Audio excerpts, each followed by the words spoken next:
parábola e hoje vamos estudar sobre fariseus modernos. Já vimos aqui, em outros encontros, que Jesus era o mestre do ensino.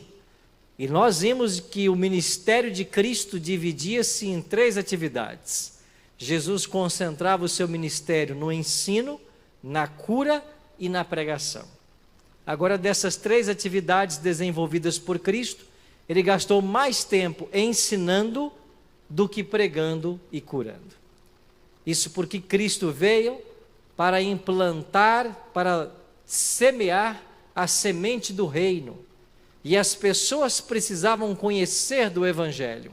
E Cristo veio trazer uma dimensão extraordinária do Evangelho. Ele veio ampliar a lei e torná-la gloriosa. E em cada ensino de Cristo, nós temos a ética do reino. Nós temos o caminho a percorrer para nós sermos salvos. Nós temos como será a vida dos salvos. Nós temos tantos mistérios revelados nestas parábolas. E Cristo contou mais uma delas aqui em Lucas 18, a parábola do fariseu e do publicano. E no verso 9, eu leio o seguinte: propôs também esta parábola a alguns que confiavam em si mesmos, por se considerarem justos e desprezavam os outros. Então, logo no primeiro verso, fica claro quem era o auditório de Jesus. As pessoas que o ouviam naquele momento, quem eram? Eram pessoas que confiavam em si mesmos, ou si mesmas, consideravam-se justas e desprezavam os outros. Esse era o tipo de pessoa que estava ouvindo Jesus nesse momento em que ele conta essa parábola. A pergunta que eu faço para você é uma pergunta reflexiva. Você se considera melhor do que os outros? Já percebeu que existem algumas pessoas que parecem que carregam o rei na barriga? Se sentem melhores do que todos? Tem pessoa que é assim. E é muito difícil conviver com pessoas que se acham melhores do que as outras. E eu conheço algumas, e sabe uma coisa que elas têm em comum? As pessoas que se sentem melhores do que as outras, elas não são boas ouvintes. Você não consegue falar com elas. Elas não têm paciência para te ouvir. Porque ela acha que tudo que você vai falar não vai ter relevância. Ela sabe mais, ela não precisa. Então hoje nós vamos começar uma viagem através da parábola em busca da identificação de fariseus modernos. E sabe qual é a primeira característica que eu encontro nesse fariseu moderno? É que ele não para ouvir. Ele não sabe te ouvir. Você conhece alguém assim? Ou será que nós somos assim? Não temos paciência. Não sabemos parar para ouvir. As pessoas começam a falar e a gente já quer terminar o argumento, terminar a fala. Parece que a gente está com pressa e não tem tempo para ouvir. Muitas vezes isso é a demonstração de um sentimento de superioridade. Jesus continua. 2 homens subiram ao templo com o propósito de orar. Um fariseu e o outro publicano. Cristo usava parábolas para dar lições às pessoas das quais jamais esqueceriam. Ele trabalhava com elementos comuns ao seu auditório. E quando ele disse assim, 2 homens subiram ao templo para orar. Todos sabiam perfeitamente do que Jesus estava falando. Porque o templo que Salomão construiu, Nabucodonosor destruiu, e no tempo de Esdras e Neemias foi reformado, e Herodes também reformou, é esse templo que Jesus conheceu. E esse templo era o centro da religião em Israel. haviam 7 festas que o povo celebrava. E nestas festas, as multidões se apinhavam em Jerusalém, porque era um local onde as pessoas buscavam um encontro com Deus. Agora, fora dessas festas, dessas 7 festas nacionais em Israel, o templo também era um local onde as pessoas iam para orar. Então, quando Jesus falou assim, 2 homens foram ao templo para orar, todo mundo sabia do que ele estava falando. As pessoas iam ao templo para orar, iam ao templo para adorar a Deus, para buscar sua presença. E eu cresci numa igreja onde existia uma plaquinha na parede que dizia assim, Abacuque 2:20. Jamais esqueci esse texto. Eu gravei na minha infância porque tinha uma plaquinha na igreja. E lá dizia assim, o Senhor está, porém, no seu santo templo. Cale-se diante dele toda a terra. As pessoas iam ao templo, adorar a Deus, ter um encontro com Deus. Então Jesus disse, 2 homens foram ao templo.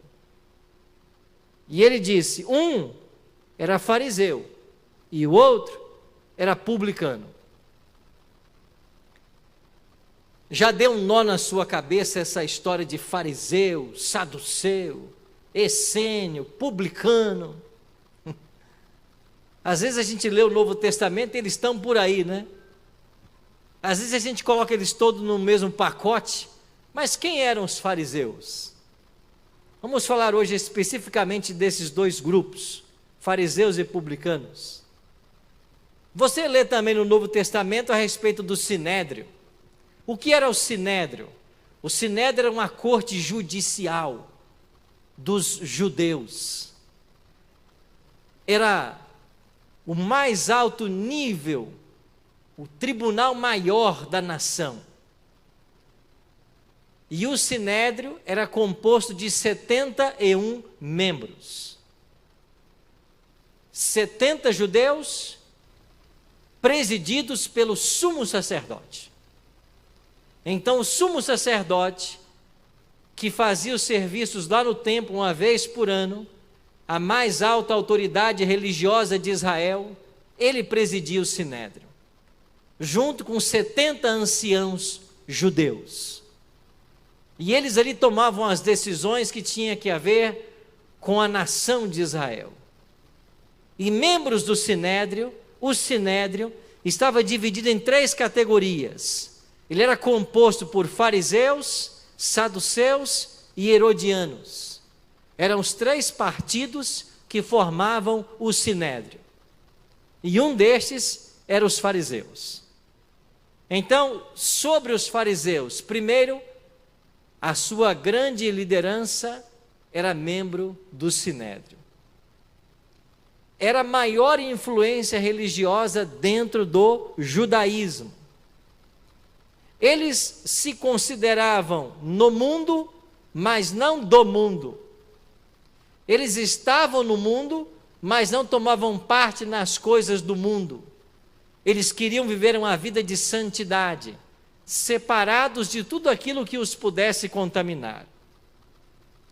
Eles tinham uma visão clara a respeito da vida futura, da vida imortal. Eles aguardavam a vinda do Messias, quando os romanos seriam depostos e Israel seria colocado como cabeça da nação mais uma vez, liderados por um Messias bélico.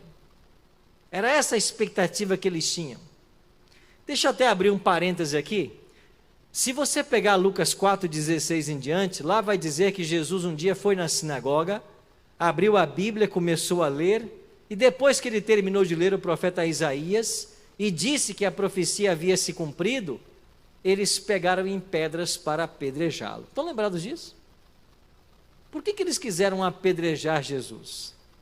É porque ao ler o texto de Isaías, Jesus propositadamente omitiu a última parte de Isaías, quando Isaías diz assim, que quando o Messias viesse, ele iria apregoar o dia da vingança do nosso Deus. Era isso que eles esperavam.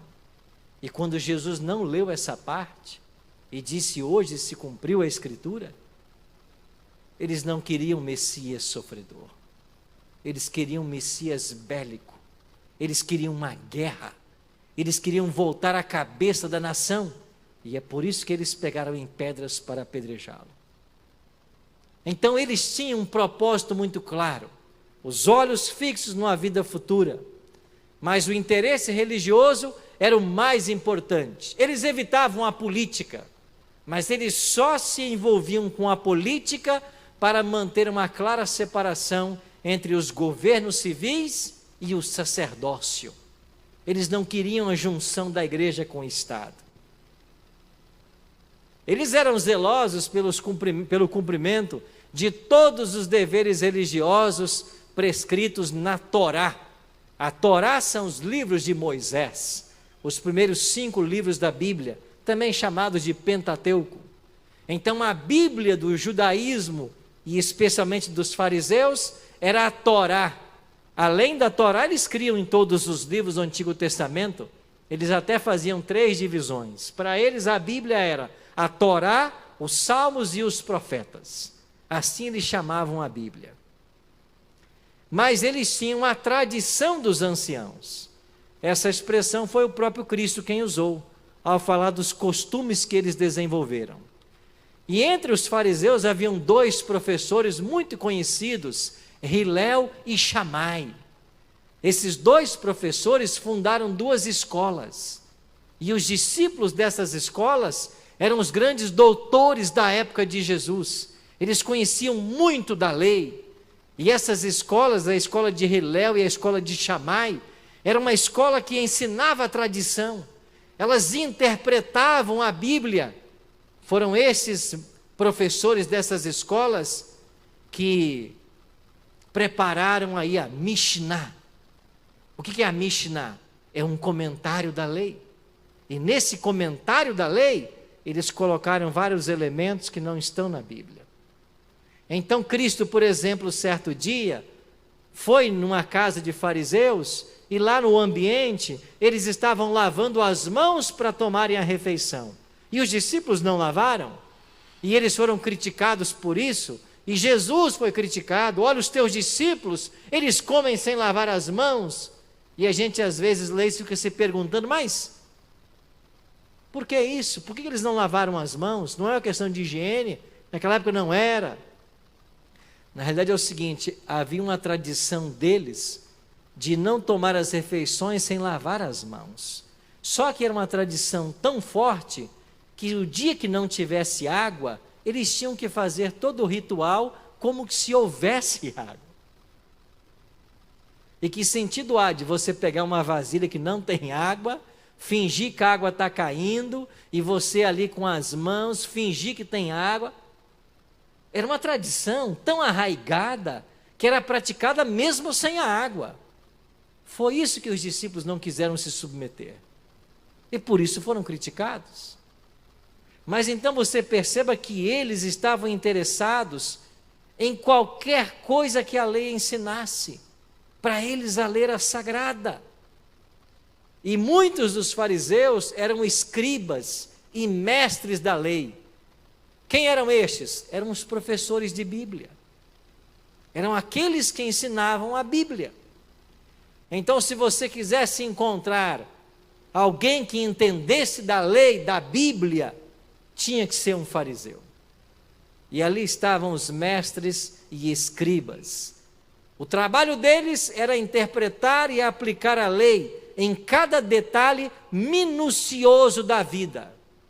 E foi eles que desenvolveram essa história de que você não pode andar mais do que uma jornada de um sábado. Não, você não pode ir mais longe do que uma jornada de um sábado, porque isso é pecado. Foi eles que inventaram essa história de que no sábado você não pode cuspir no chão, porque você está aguando a terra, e aguar a terra é pecado no sábado. Você não pode carregar peso ao sábado.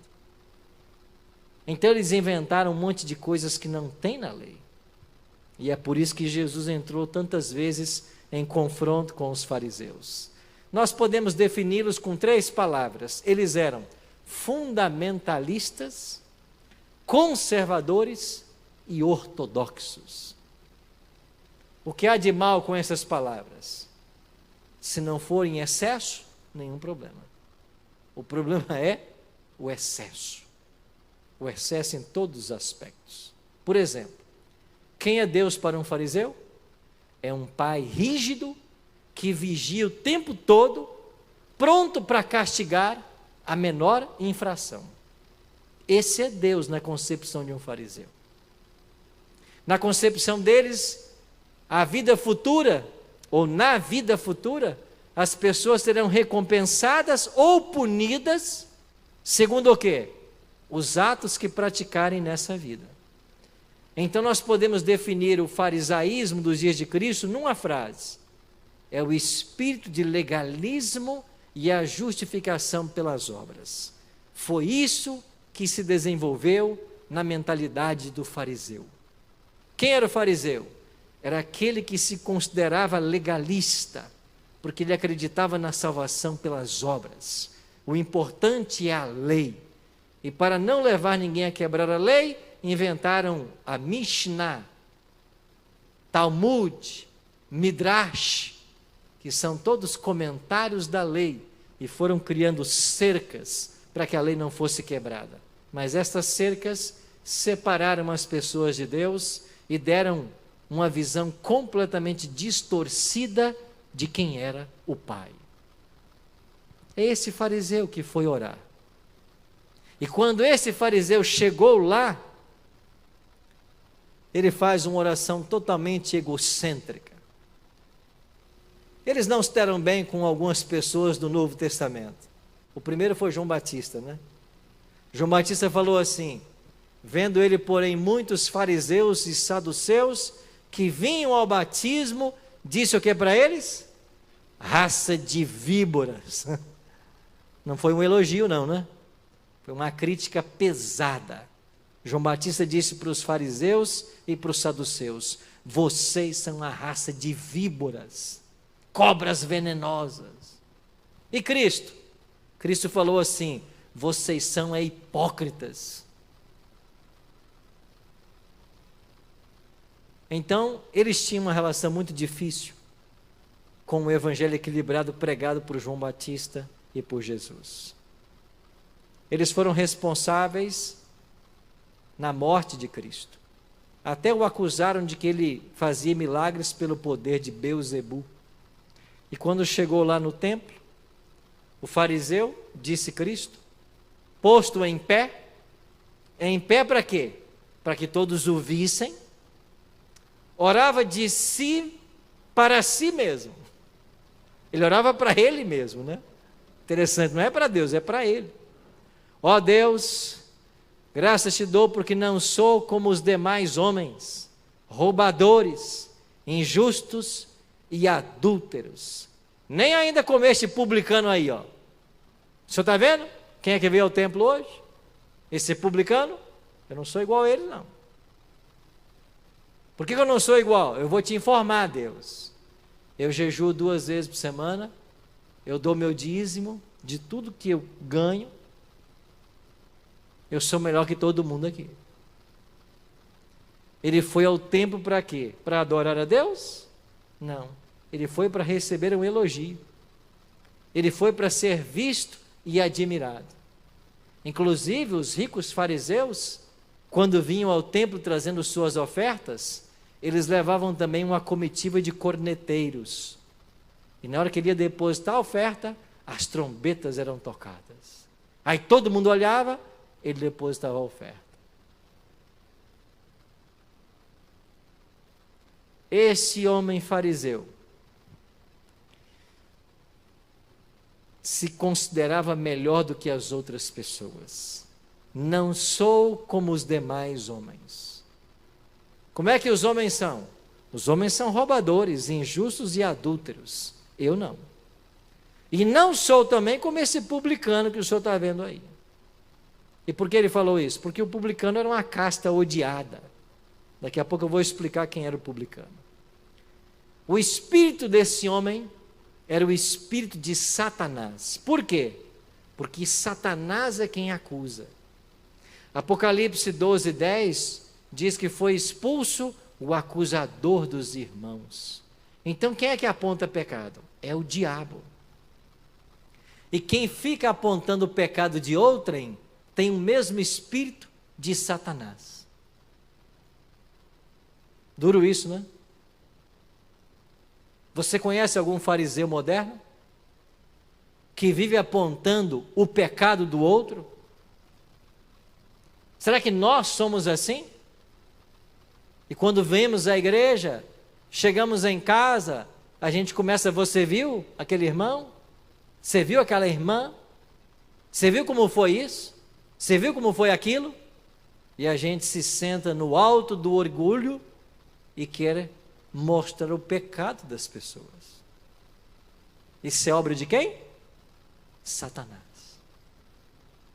E quem faz isso tem o espírito de Satanás. Você conhece algum fariseu moderno que fica julgando os outros, apontando pecados, se sentindo melhor do que os outros?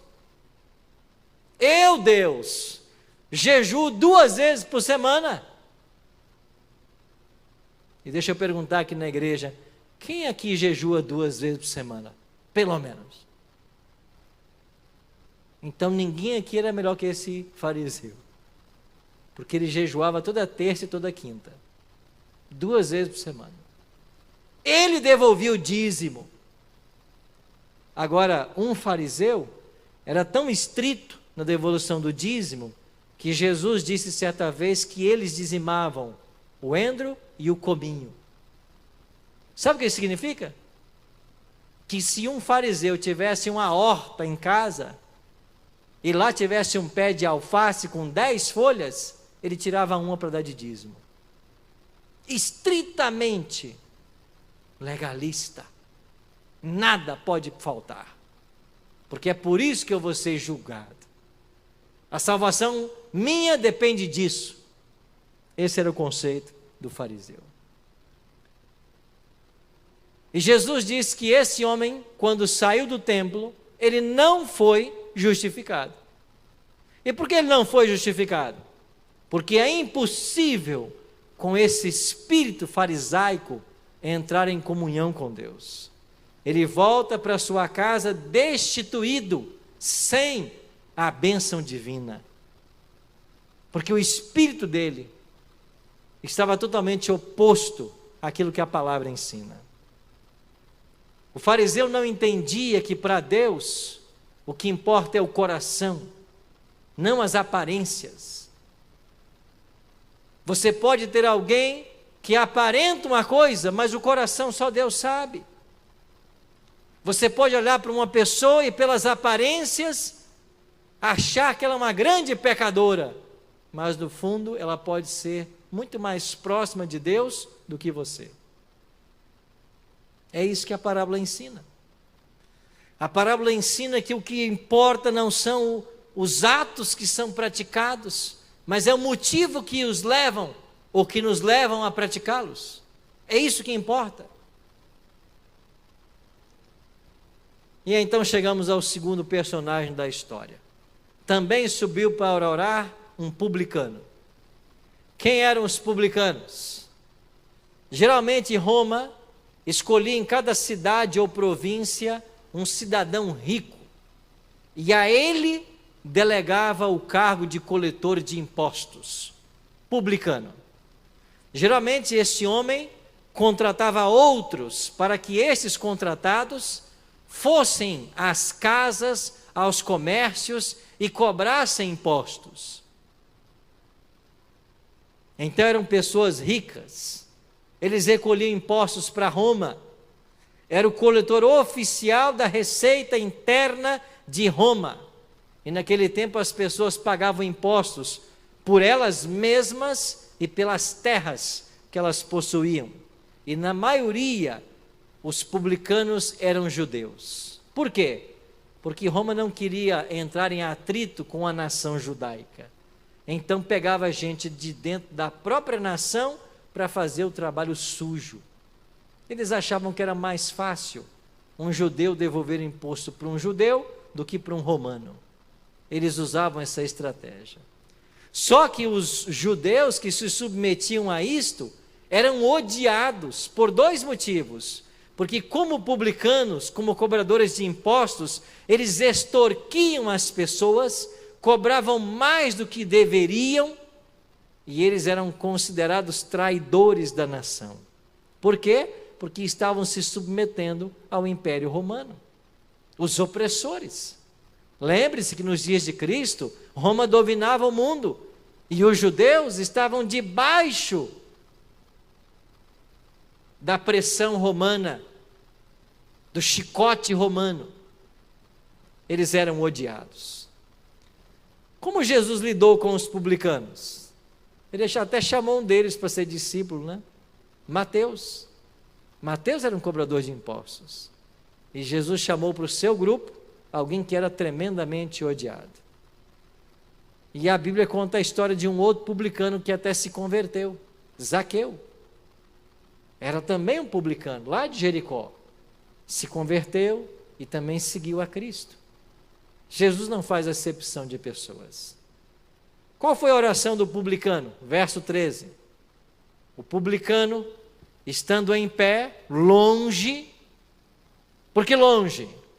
Porque ele não se sentia digno em estar entre os adoradores.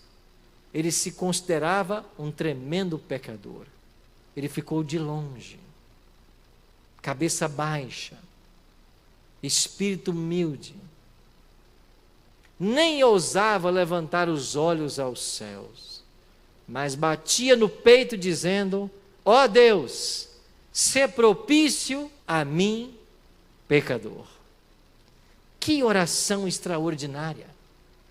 Alguém que reconhece a sua pecaminosidade, a sua necessidade de Deus e clama por misericórdia.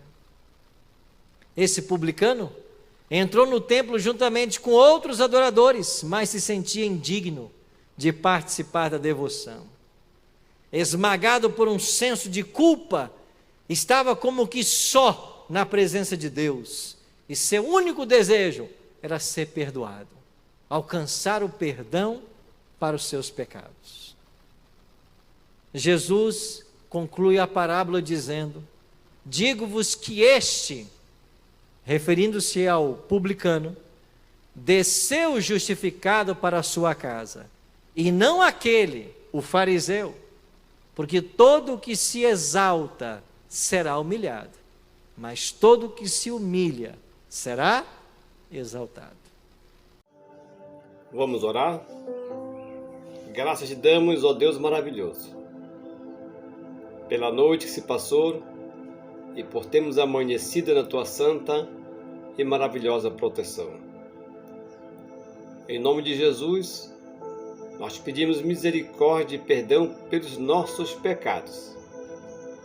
Como publicano, nós reconhecemos que somos miseráveis pecadores e que precisamos de tua glória, de tua misericórdia, do teu amor e do teu perdão.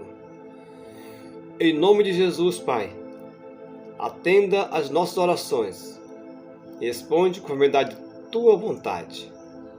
Eu entrego cada pessoa que está orando comigo nesse momento em tuas mãos, aos teus cuidados e a tua proteção.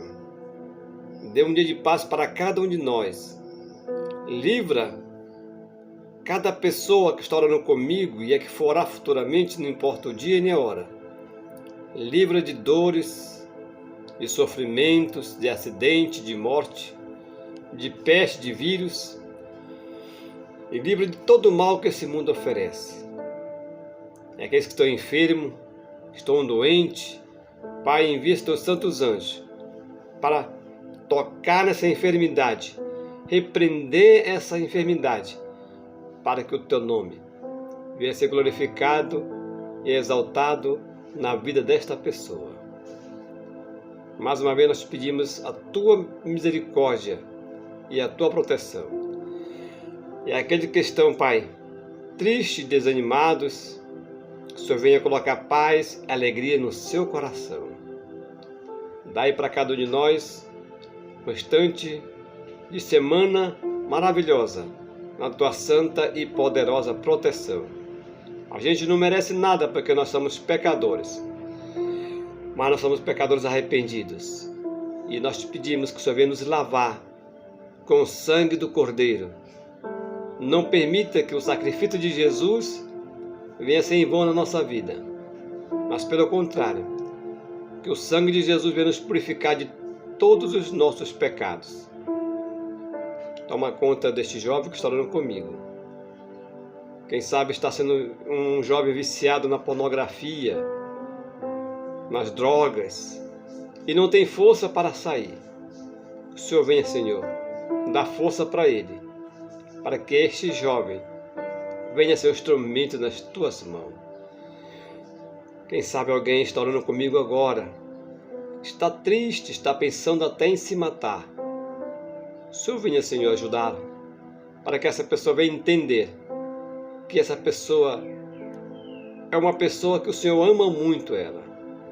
E o Senhor quer que essa pessoa se arrependa dos seus pecados, volta para Jesus e seja um instrumento nas tuas mãos. Atende nossos clamores, nossos pedidos. Abençoe esse pai que está orando comigo agora, esta mãe, este filho. E aqueles que forem orar futuramente também, que essa oração venha fazer feita na sua vida, como se fosse ao vivo. Nós não merecemos nada do Senhor, mas nós te pedimos tudo em nome de Jesus, que vive e reina para todo sempre. Amém. Um abraço a todos, tenham uma ótima sexta-feira na santa, maravilhosa proteção divina. Amanhã, sábado pela manhã, estaremos colocando a segunda parte desta mensagem do pastor Arilton Oliveira. Que Deus te abençoe, te guarde e te proteja de todo mal, que assim seja, em nome de Jesus. Amém.